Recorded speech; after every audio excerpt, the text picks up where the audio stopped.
Hello and welcome back to another thrilling installment of Niche Radio with your favourite ever people in the world, Owen Duncan and Connell Taylor. Hello.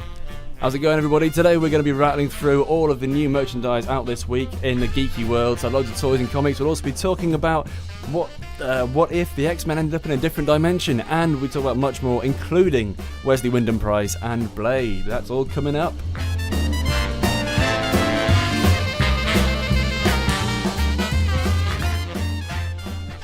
Hello and welcome back to Niche Radio, the radio show with all of the geekiest news, especially for you, and the two co-hosts who can't stop drinking beer. Hello, how's it going? It's pretty good, I've got a beer. How about you? I'm very well, thank you for asking. I'm here to care. I'm excited to talk about sci-fi. Yeah, same here, and it's something we don't get to do often enough, even though we do it at least once a week in this very studio. It's true. I don't know why I'm so excited today. We've done a bit of planning, and I think we've got a great show lined up. Oh, hot diggity damn, we've got a good show. But first up, let me just elucidate the situation, because a lot of you have got some spare pennies lying around. I know you do, and you want to spend them on cool geeky stuff. Yeah, you want to spend them on cool geeky stuff at Forbidden Planet Manchester, probably, because they're great. So here's a little rundown of what is new in the Manchester branch of Forbidden Planet International this week, and this is hot off the press news. So first of all, we've got some stuff for any manga and anime fans out there. There are some incredible Japanese import little mini boxes of some cute chibi Naruto figures, action figures, and they are going for $8.99 each. And they are fresh off the boat. Also, we've got some Dragon Ball capsules, each containing a random model from the series. So there's tons of different versions of Super Saiyan, everybody. And also, it's all coming out of Japan this week. There's a ton of Nintendo figures, and they're the collectible figurines. So there's, I can't remember his name, the Grandpa Kong out of Donkey Kong. On the big long beard, Grandpa Kong, let's call him. And there's Mario, Luigi, Link, obviously, and Ganondorf as well. Also, a Niche Radio or a week at the shop would not be complete without a bajillion Funko Pop figures falling on our heads like acid rain on those that are starving from lack of water. You have an entire shelf now. Yeah, we've got an entire aisle dedicated, and we've got an entire aisle, and there's a whole front downstairs, and there's now a bit on the back wall of Funko Pop, let alone the ones in the windows and the ones that are overtaking our stockroom. How many do you think exist? Individual, different type? I'm sure we could find out pretty easily, but I don't want to know. I prefer to stay in blissful ignorance. Please don't find out. Don't torture me with this. I see them every single day. And they are great. So if you want some, come down to Forbidden Planet Manchester. The newest ones, we've had some of the new Guardians of the Galaxy ones in. So the Collector, as portrayed in the film by Benicio del Toro. And also Nebula, who was played by Karen Gillan of Doctor Who fame.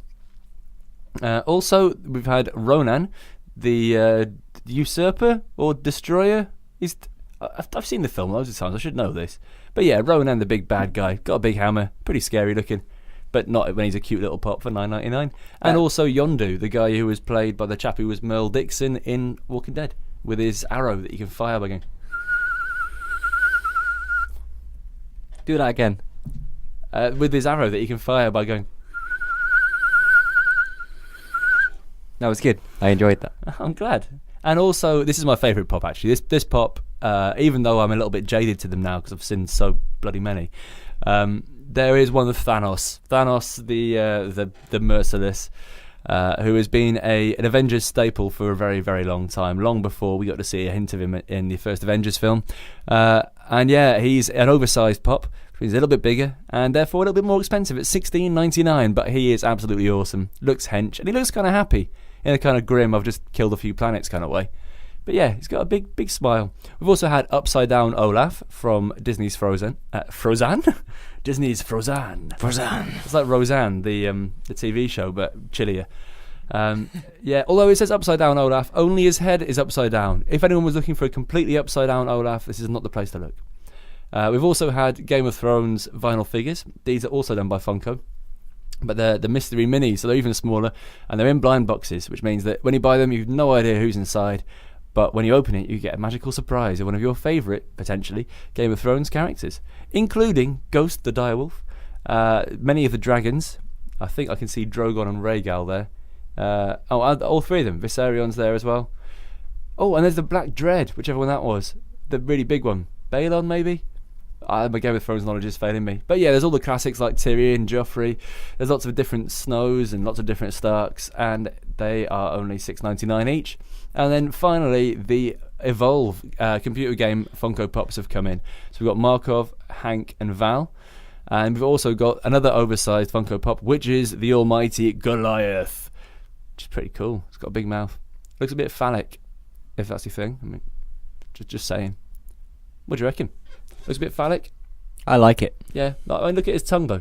It looks a bit like those alien tongues that kind of stick out and have an extra set of teeth on them, apart from that, with no set of teeth. It looks like the creature which lives in the sewers, I think, from the second or third episode of season 2 of X-Files, when that guy gets irradiated in Chernobyl, because they seem to blame everything on Russia.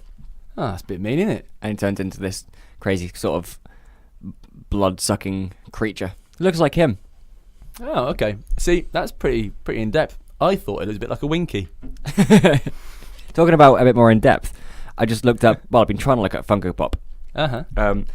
I thought it was pure sci-fi. It's not pure sci-fi, is it? They've got like rap stars and baseball stars and Mickey Mouse. Yeah, loads of Disney ones, loads of gaming ones, loads of. I can't find an exact amount, but there's over 1,000 different types. That makes sense, because there's some that are ridiculously rare now, and they've only been out, what, 4 years? It's been 4 years since I've known about the company, so I don't know whether that says more about their existence or my ignorance, but the Star Wars ones have their own like stand and plaque. None of the others do. Yeah, well, the Star Wars ones, I think, were the first ones they got the licenses for. Were they? So they're done differently. I think after that they thought, screwed in the plaques and the bases, we'll just pop them out as these things. There's a Johnny Rotten one. Yeah. We didn't have that one in, actually. I think we had what's his name? The guitarist, Steve Roberto. I want to say Steve Jones. Steve Perry. Steve Perry. Steve Perry. So how's it going with you guys out there? You alright? Yeah, I'm right. I had a really nice time at Geek Night. You guys are so cool. Oh, good. Thanks. Yeah, thanks. That's really nice of you. It's really good to hear positive feedback about our radio show and sci-fi events. Yeah, it sure is. So, you know what we didn't do, though? We didn't play the What's New in Forbidden Planet jingle. So here it is.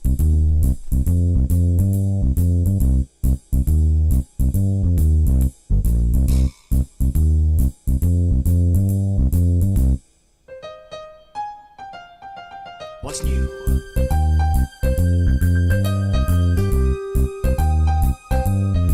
What's new? What's new in Forbidden Planet? Not anymore.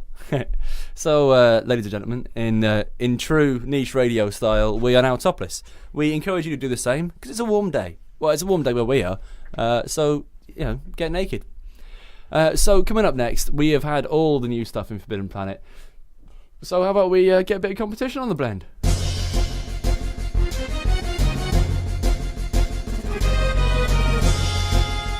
Competition time. I'm gonna win. I'm gonna win. In a competition.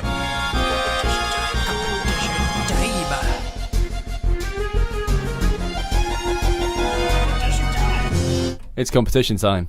So over the last few months, we've had a buttload of different competitions. We've given away Marvel prints. We've given away T-shirts. We've given away posters. We've given away tons of computer games and comics. Loads of comics, actually. More than twice as much as both of us weigh of comics, I think. More than Buffy could carry. And she's super strong, yo. She picked up that red thing which you use in building yards like it was butter. Yeah, she did. Girder. Like picking up butter. It was a butter girder. I've never seen her pick up butter, though. I've watched a lot of Buffy. I've never seen her pick up any butter. That's a niche market right there. What? Buffy and butter? Buffy picking up butter.com. Yeah. You get to see pictures of Buffy picking up some butter. I'm not sure I'm going to sign up for that one, to be honest.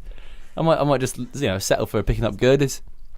So what's the competition then this time? And everyone can win all the stuff. Well, we've been running this same competition in a few different avenues over the past couple of months. We've got a blog on YouTube. Would you call it a blog on YouTube? I'm going to call it a radcast. Yeah, it's definitely a radcast. So we're putting all our shows on the awesome and ever available YouTube, because we tried Mixcloud and realised no one knows what it is. As good as it is. I still don't know what it is. Yeah, so we're putting all our shows on YouTube. So we're trying to get some subscribers, people listening to our show, because you people are ace.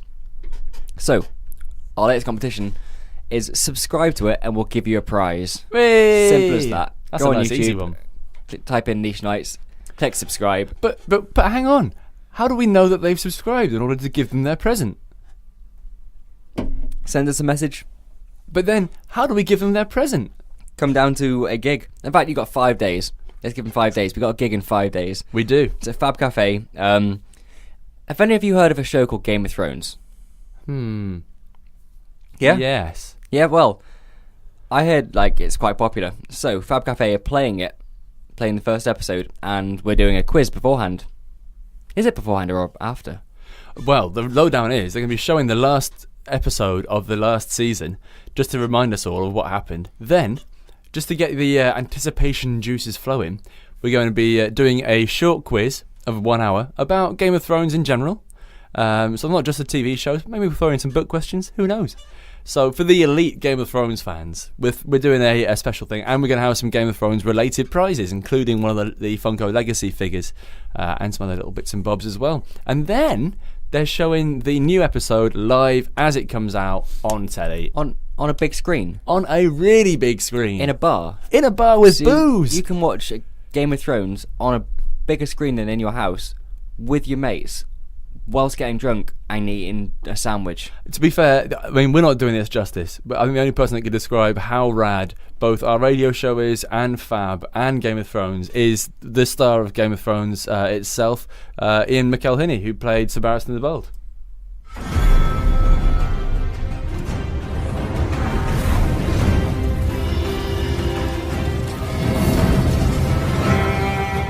Hello, this is Ian Mckellen here, Barristan Selmy, The Game of Thrones. Tune into Niche Radio for everything sci-fi, comics, cult television, and gaming. Welcome to the Age of Rat. Are you ready to be welcomed to the Age of Rad? That's it. Well, if Barristan Selmy said it himself, Barristan the Bold, then you should definitely come down to Fab Cafe on the 13th of this month. So yeah, you have 5 days. If you are already subscribed, beast, well done, thank you very much. You can do one of many things. You can send us a message on our Niche Nights on Facebook or on YouTube. Go for it. You can send messages on there saying you're subscribed, your name, or just come down to the Game of Thrones night. I believe it's free in anyway, isn't it? We'd offer you free entry, but it's free in anyway. And just show us your phone that you're subscribed. Everyone's got internet phones now. Show us that, and we'll enter you in for this prize. We've got a big prize bundle we're going to post on Niche Nights tonight to let you know what you can win. So yeah, simple as. So please check out Niche Nights on Facebook and at Niche Radio on Twitter, and we'll be posting all of the news and the photo of the big prize bundle this evening. Either send us a message saying, maybe print screen or something, I don't know, that you subscribed, or come down to the night. If you can't come down, the prizes will be there. You can come down to Fab at a later date, and then you can pick them up. Hey! We give extra entries if you tell your mates to subscribe as well, and they do. Yeah. So I mean, it sounds like cheating, but it's totally not. Cheating is the way forward. Lying is good, and crime is the best. Hang about. How about some upcoming events, yo? 3 legendary Nights of Niche bring to you events full of fun, gaming, and competitions at Niche Nights.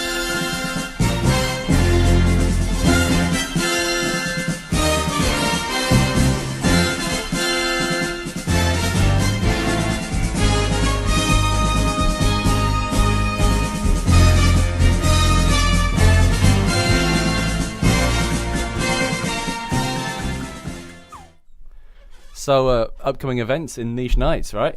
Niche Radio. There's a whole bunch. We've got tons of stuff, and if those of you who missed it, Geek Night was amazing. Thank you all very much to everybody who helped, and all the stalls, and of course Fab Cafe Manchester, but mostly the people who danced their tits off. I'd like to say big thanks to both Graham, who runs Gameface, which is an excellent show on this station, Yep. and also MYK, who runs Tokyo Chipped. You all know him. Mm-hmm. Both of them DJ'd not only brilliantly, but Mike in particular, so much longer than he was meant to be. He was down with a terrible cold, and he fought through it and just kicked ass all night. So good on you, Mike.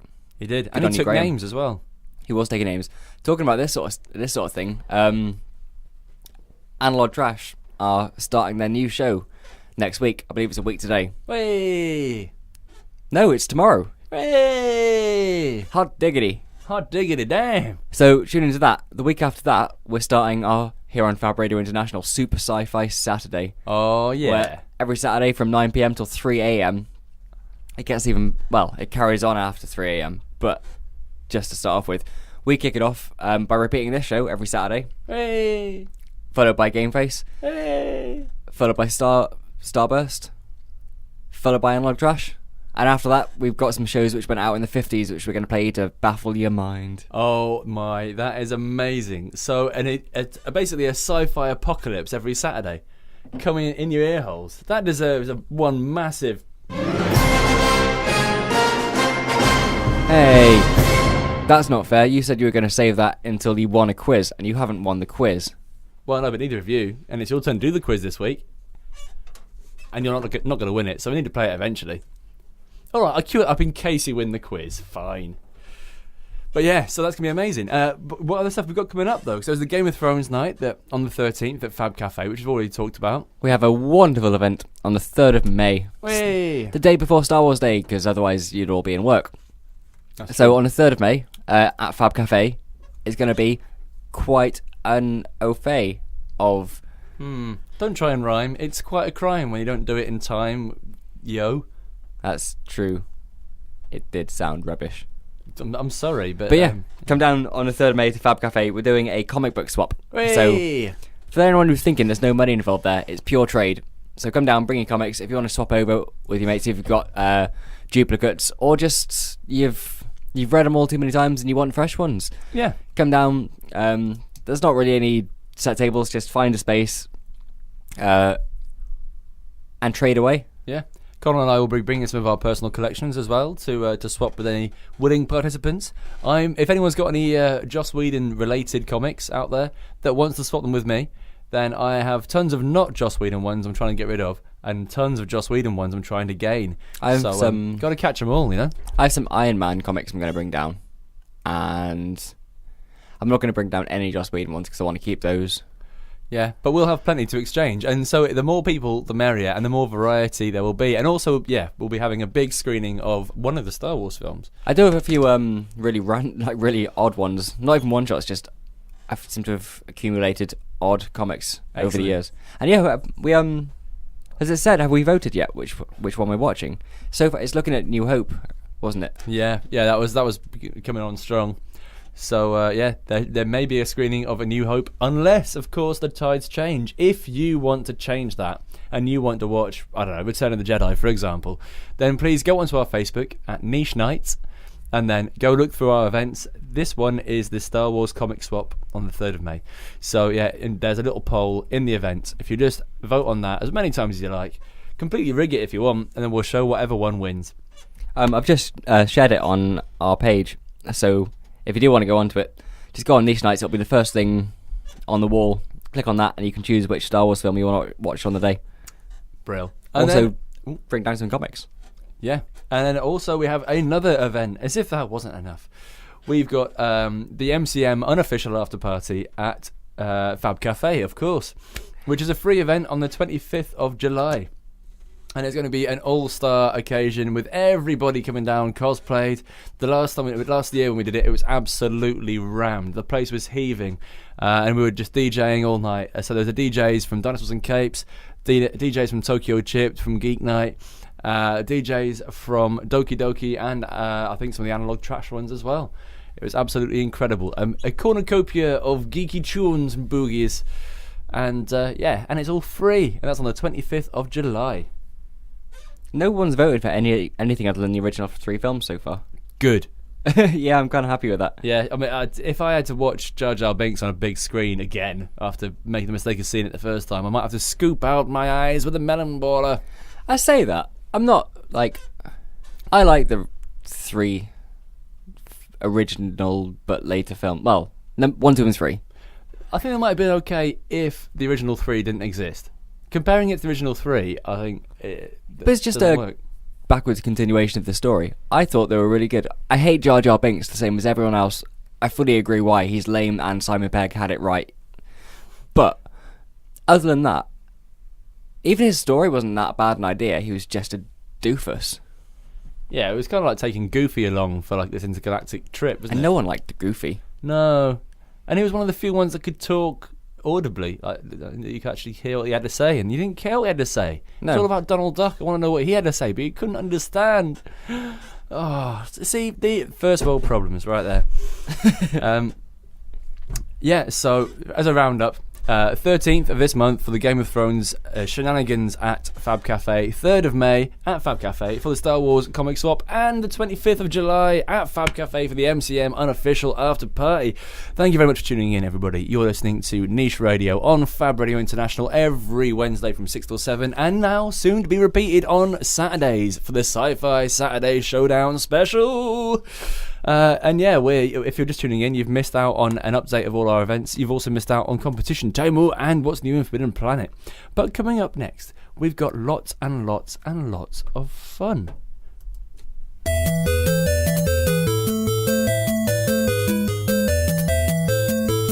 Quiz! Quiz! Quiz!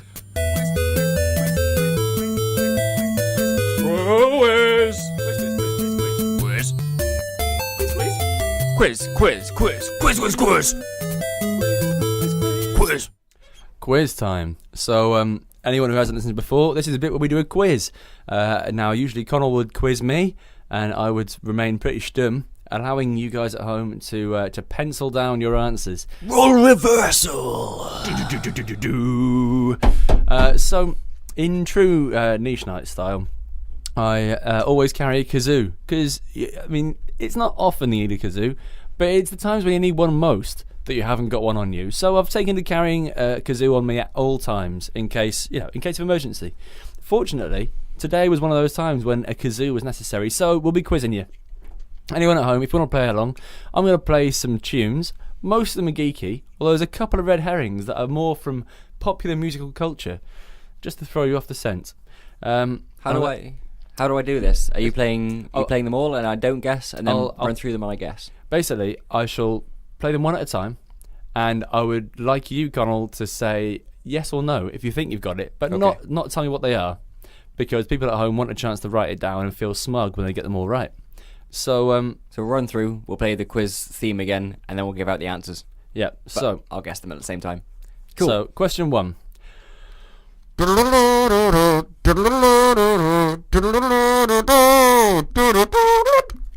Yeah?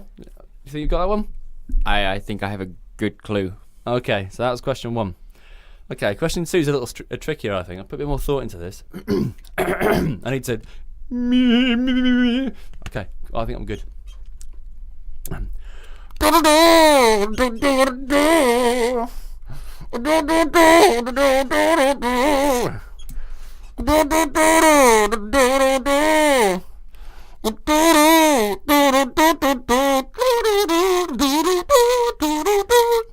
That's all you get of that one.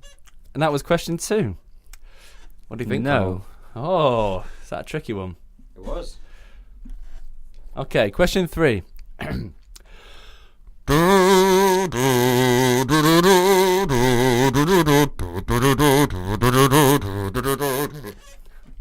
That might have been easy. Question 4.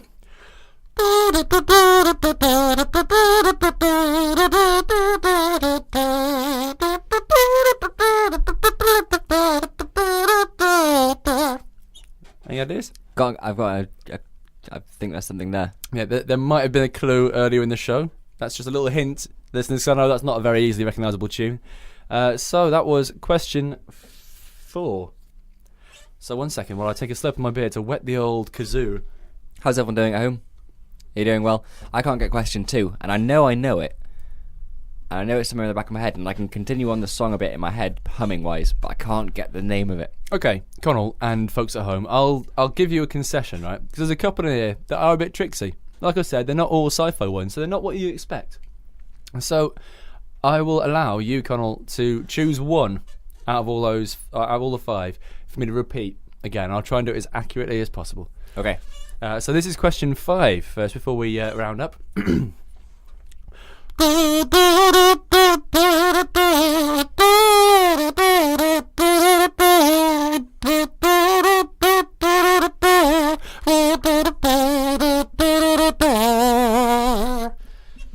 Okay, that was question 5. So that was the quiz. Anybody got any ideas? Yeah? I've got some ideas. Okay, do you want any of those repeating, Connell? Yes. Which Could I question? please have question 2? Okay. Question 2 again.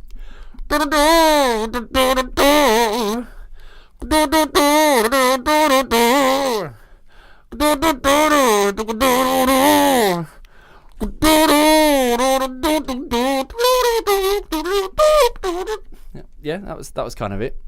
The closest you're gonna get. So, ladies and gents, you have a moment to think while we play the quiz theme one more time and see if it rings any bells for question 4.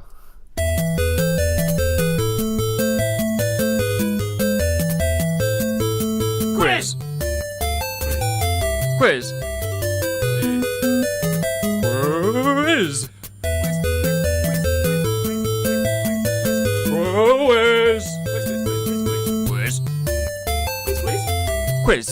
Quiz. Quiz. Quiz. So that is our quiz. Anybody think we've got an idea what those questions were? Connell, how about you? I wanted to go through them, see if my guesses are correct. Okay, so question 1. Question 1, I think, was the theme to X-Men. The 90s cartoon one, yeah? Yes. Yeah, you'd be spot on with that. 1 point. Ba-bing! Ba-ba-ba-ba-ba. So about question 2. I think question 2 was Purple Haze by Jimi Hendrix. You be spot on. That was the red herring that was meant to throw everyone off a little bit. And yeah, you got it. It nearly did. I was singing along the first time round, and I only got it just at the end of the second. Ah, nice. Number 3. I think Game of 3. Game of 3? Game of 3. Number 3 was the theme to Game of Thrones. Yeah, it was. Totes. Yes. Ding ding. How about number 4 then? Was it the theme to the quiz round on Niche Radio here at Fab Radio International? It certainly was. But it also, interestingly, it's been used on something else, lesser known. I think it was a game called Tetris, right? Yeah, that's it. Yeah, the Tetris theme. That's a good one. I don't know if you've played it, anyone out there, but... Oh, it's little known. Nowhere near as famous as Niche Radio, for example. So, what about the ultimate question 5? I think question 5 was Don't You Want Somebody to Love You by Jefferson Airplane. Yeah, close enough. I think it's Somebody to Love, or Someone to Love. Somebody, oh yeah, Don't You Want Somebody to Love? Yeah. You're correct. But yeah, that's close enough for a point. Ding ding. Do I get the theme? Yeah, oh yes, you do. You get the ultimate theme of victory. My first ever quiz on Niche Radio, and I get the theme. Congratulations, Connell. And this is a pivotal moment in anyone's career. Today has been a wonderful day. I held a rabbit. I bought a telescope. Bought Dragon Age 2 for you. You did. And now, thank you, ladies and gentlemen, I have won the Niche Radio quiz.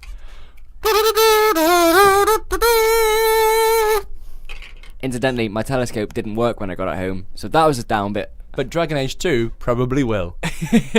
That telescope was £4 though, so I can't really complain. Yeah, that's a bargain for a not working telescope. You get to look really intelligent and a little bit spiritual, staring off into the cosmos, wondering what celestial dreams are happening out there. I can kind of see silhouettes, so I think it'll be really good the next time a eclipse comes around, which I think is in like 23 years. Oh, okay, so, just hang on to it for 23 years, be alright. Yeah. Hey, how about a bit of this? Spoiler alert! Spoiler alert! Spoiler alert! In Quantum Leap, Sam Beckett never actually makes it home. Shut up! Geek Night.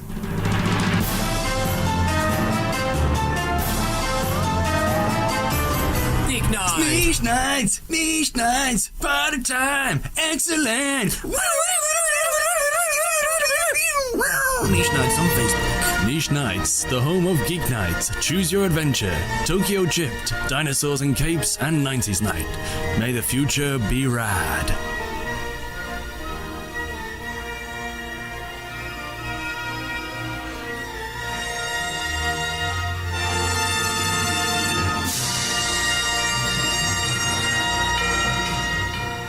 It's spoiler alert. It's spoiler alert. Spoiler alert.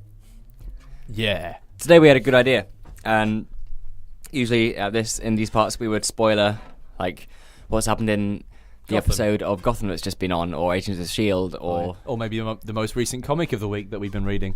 But instead we thought, and bear in mind this is a spoiler alert, and these could be quite big spoilers if you're just getting through a show or wanting to watch one, so feel free to turn off your ears for a second, but only for a few seconds.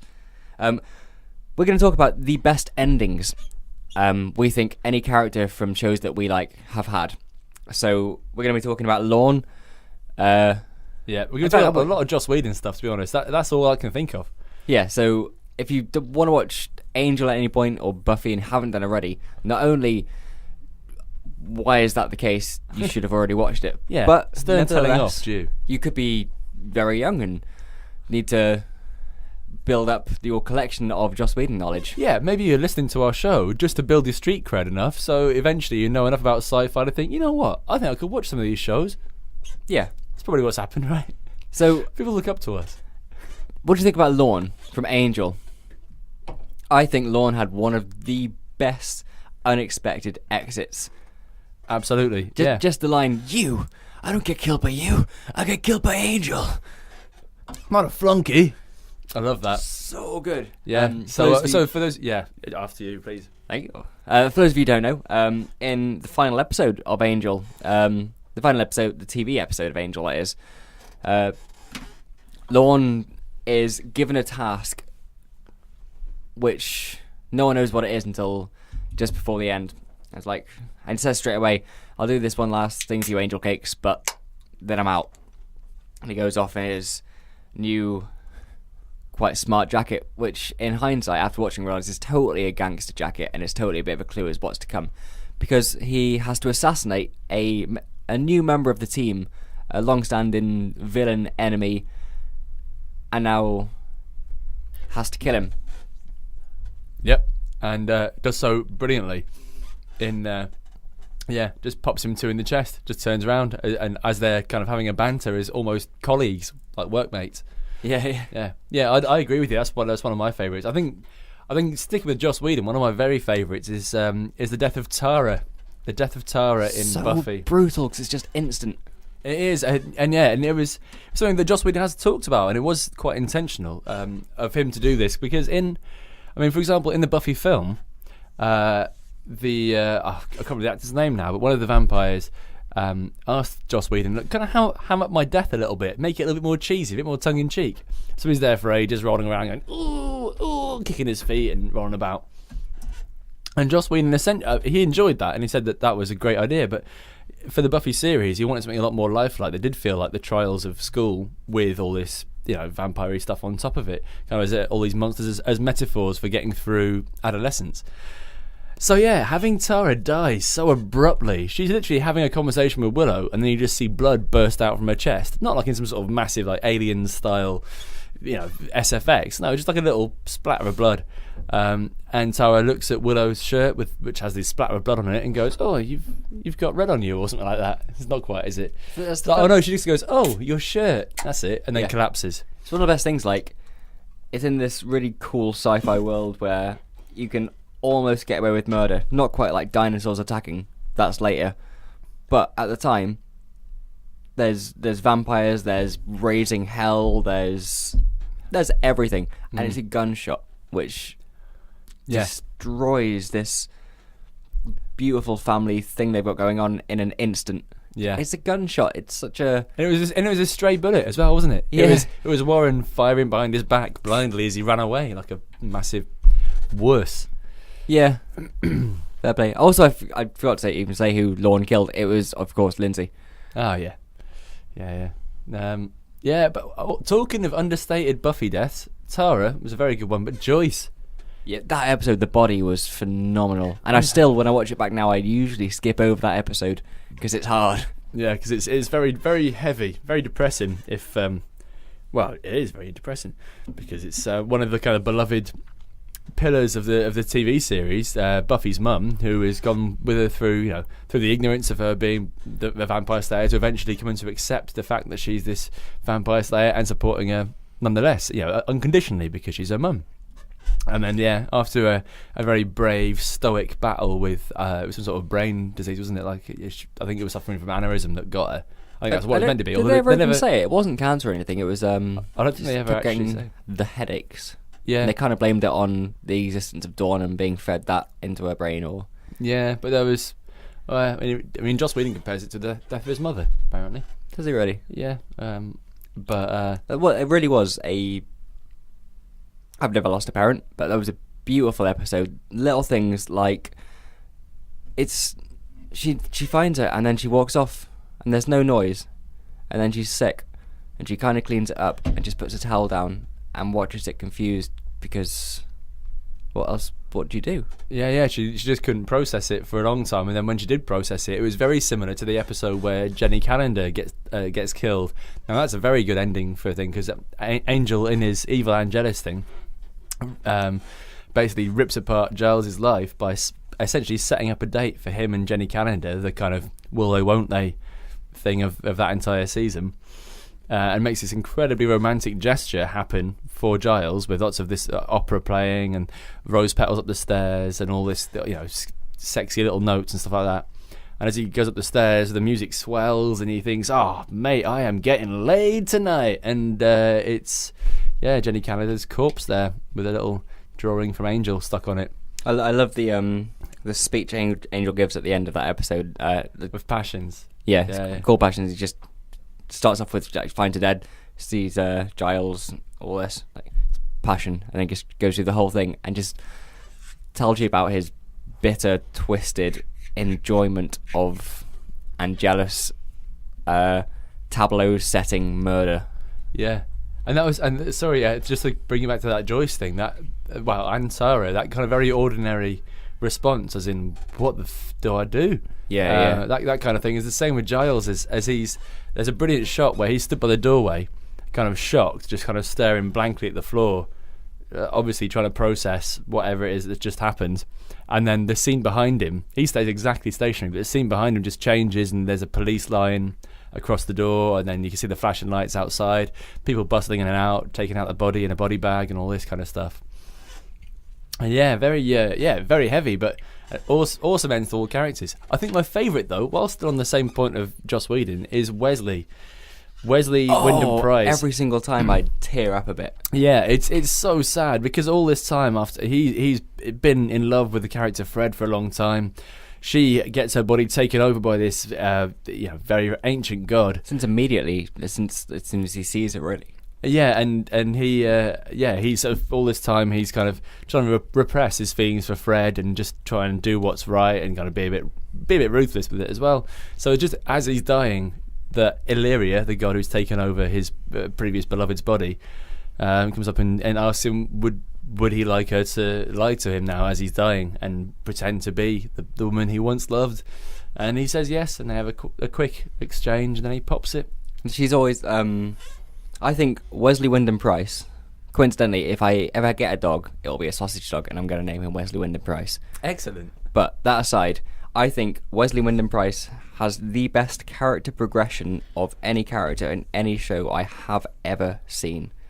It's phenomenal. Definitely. Even if you just discount Buffy, I know it's the same character, but just say one show. But even with that in, it's such a massive arc. Goes from his weird hand movements trying to kiss Cordelia to fumbling about to his dad's a bit of a butthole, but he overcomes it, and should he take over the office, and he's got all these credentials, and then it's my friend slit my throat and abandoned me. Yeah. What? And then put up with Gunn going out with the woman he loved, his best friend, all his thoughts together, made pop culture jokes with him, but at the same time kind of hated him but getting on with him, Tuileria. It was brutal. Yeah, it was a massive. It was a very, very tragic arc done perfectly, I think. Utterly perfectly. Yeah, because he started off as a weaselly little nobody, ascended to a very decent guy who knew right from wrong and was very competent at his job and good with his friends and was making a very good life for himself, and then he kind of tips the other way. He becomes too good at his job and too badass and too willing to deal with, negative consequences. He steals Connor because he knows it's for the good of all. Yeah. Yep, that's and to get rid of him because no one likes Connor. Well, that's true. But like, that's one of the. I hark back to Joss Whedon, and we used to have a Joss Whedon Whedon Watch section, and it's because we love him so much. And little things like this are exactly why I do, because as huge as Joss Whedon can do everything, Age of Ultron is going to be immense. And we watched the trailer today, and they travelled all around the world, every continent, filming different scenes. It's becoming a global problem and all this. They're all very well done. They're all mega. And they're really cool stories, really still make sense as happening to humans or, like, humanoids, if you're saying, like, Hulk or whatever. But when it, like, he still does really little things completely normally. Like, everyone's going to lose their mum at some point. Yeah. And he made that episode beautiful. Yeah, he did. Everyone's going to lose someone or have some bad news. And every time a character does it, you really feel for them like a friend. Yeah, he's easily the best character writer that writes for humans as humans. You know what I mean? There's nothing too fantastical about it. Yeah. And well, talking of all these amazing actors we mentioned, how about our actor of the week?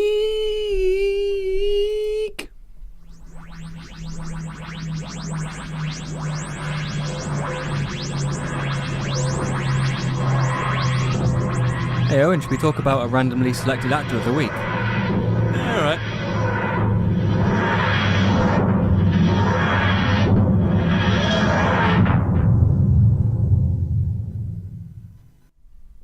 So our randomly selected actor of the week is in fact randomly selected because we wanted to talk about Ian Mckellen and we wanted to talk about Patrick Stewart.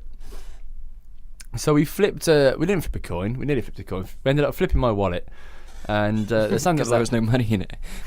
Well, there's no small change in it, mate. Only £100 notes. Can you get £100 notes? Oh, shut up. So yeah, but the wallet landed on the Ian Mckellen side. And that was nice. I was kind of hoping it would open so we could talk about both of them because they have a lovely friendship. You're talking about both of them. Stop it. I am. Sorry, we agreed on this. The yeah, wallet decided. Ian McKellen is old. I've heard of Gandalf. What do you think of him? I think he's most nice. Thou shalt not pass. I like Magneto as well. What do you think of him? I think he's excellent.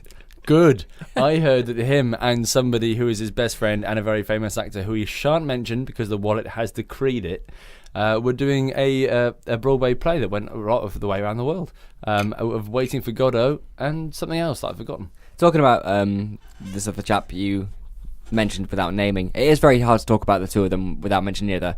For example, Patrick X-Men. Stewart is kind of there. X-Men would not be the caliber it is without those two being two of the central roles. Yeah, it would have been a bit guff without them two, wouldn't it? They work so well together. It's brilliant. Magneto's such a fantastic character. I think Magneto's much more interesting than Charles Xavier. Well, yeah, I mean Charles Xavier is kind of a bit. He's a bit. Well, in the film, he's very goody two shoes, isn't he? I prefer his backstory to how he is. Yeah, I mean he knows a lot of stuff, and he's doing all this, and he's doing it all for the good. But Magneto's a badass, and is still in his head trying to do everything for the greater good. I've got a bit of a thing for like World War II era stuff and Nazi or Holocaust stuff because I don't know, like the stuff like Magneto had to go through as a child makes you really feel for a character like that's atrocities in history make him like when he was in Days of Future Past when she stabbed the guy through the hand. That whole scene, you could have thought, what? That's pretty harsh. Actually, no. Well, considering that what was done to him, yeah. I mean, the horrors of the Holocaust. You know, if anyone who survived, I would imagine would either be a gibbering wreck, because I certainly would, or it would have forged them into something stronger. Yeah. I mean, it sounds like poetry, but it's not, though, is it? You know, trials and tribulations either make you stronger or break you. Yeah. I mean, yeah. I mean Magneto's backstory is a lot more compelling than. But I suppose then Magneto's kind of the underdog, and he's also the anti-hero. So for the most parts, we prefer both of those.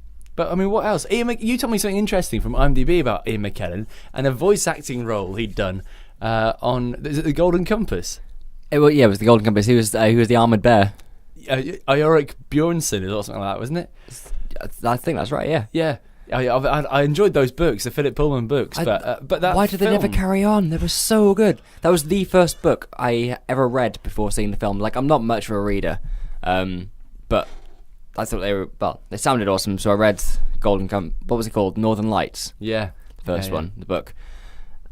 First book I ever read before watching the film, and it was so true to it. It was really, really good. Yeah, and it was Nicole Kidman who played the nasty lady.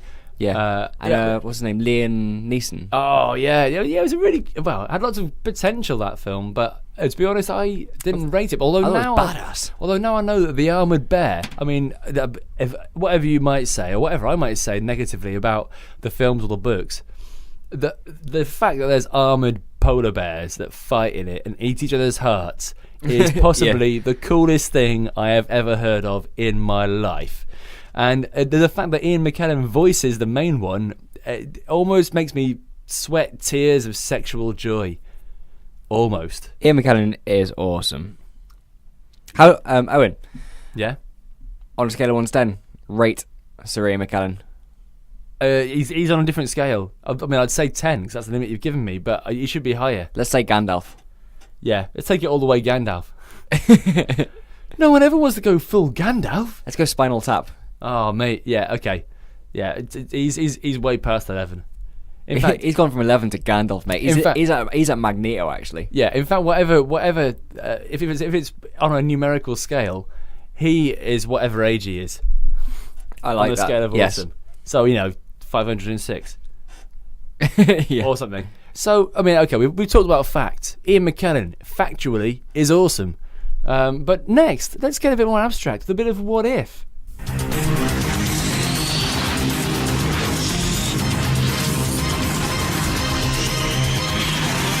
What if Wolverine's bones were made of chocolate? What if Doctor Who used his powers to evil? Oh, what if the Simpsons were all topless? What if Bruce Banner never went to school? What if... Shut up! Niche Radio tells you what if. Yo. So, what if? Niche Radio does tell you what if. What if... okay, here's the rundown of this. Here's the skinny, see? So, Marvel Comics... in response to a comment made by, I think, is it Sony that owns the rights to X-Men and Spider-Man in the films? There was a comment made offhand by one of the head honchos of Sony that was something like, oh yeah, the X-Men films, they'll always be good, we don't need to make a deal with Marvel because, let's face it, Marvel are never going to stop doing X-Men comics. So Marvel kind of called their bluff on that. It's a bit like a petulant fight between fat cats smoking cigars. See, you're never going to stop making X-Men comics, huh? Oh, I'll call you a bluff, eh? I'll show you a bunch of fries, knuckle sandwich, or something. So they've kind of called their bluff. The idea that's been thrown about, I don't know if it's been confirmed, but there's certainly been very, very strong rumours about it, is that they're going to take the X-Men out of the Marvel Universe in the comics. They're going to take them out of the Marvel Universe and chuck them somewhere else. Give them a new universe that is completely devoid of the Avengers or any of the usual stuff you would associate with X-Men, because in recent years there have been tons and tons of X-Men and Avengers crossovers, so that's going to be no more. The more I think about this, I quite like that. It's kind of neat. It wouldn't work with anyone else but the X-Men, because there's so many of them, right? They basically are a universe unto their own. Like, there's so many of them. There's almost infinite possibility with where it could go. Yeah. New characters as well. Like, especially if we're all having kids, together or separately, you could have like new half mutant breeds or loads of options. Yeah, you could, and it would be absolutely rad. So we're here to ask a question to you guys. So please let us know what you think on Niche Nights on Facebook or at Niche Radio on Twitter, or on our YouTube channel, which is Niche Nights. Check it out. But yeah, we're here to pose the question: what if the X-Men universe the new X-Men universe was set in an already established sci-fi or fantasy or fictional universe. So, okay, Carl, where do you think that the X-Men, when Marvel boot them out, where do you think they should land?